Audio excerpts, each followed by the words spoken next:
อยู่เวียงจันทร์คิดถึงน้องคิดโทษสาวเสกองอยู่ทางกำบังเขาคิดเห็นว่าสองเขาสัญญาหักกันสาย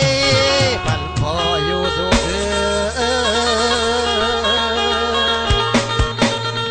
ละนั่งล้มกันอยู่หาดทรายที่มีน้ำตื้นมาสร้างคลองลอยกายน้ำหาดทรายมันไหลเย็นเปียกดังทำเลยสัญญาดอก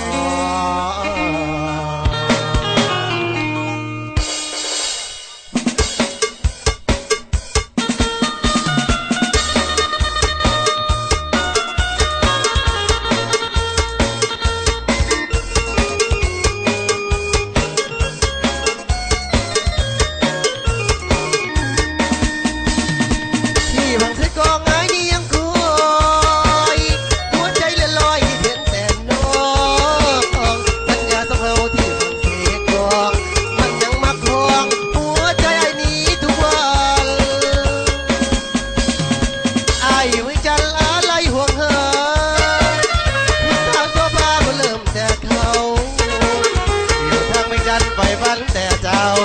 อยากคืนบ้านเก่าไปหาเศร้าดงสาวเสกแม่นได้ดอกสาวเสกละทั้งกำบันเก่าเดี๋ยวนี้เขาแพ้นไส้ผู้นั้นคอยท่าพอโดไอ้กี่พอละครับบังเสกของทองเราเคยสัญญาหักกันเข้านั้นอยู่เวียงจันทร์ไอ้มันเพิ่งเด็กหนายังบ่เธอเข้ามาเจ้าเดินไหลวังต่อเพียงนั้นเจ้าเสกปากไอ้ใจเจ้าอย่าเปลี่ยนแปลง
คิดว่าสาย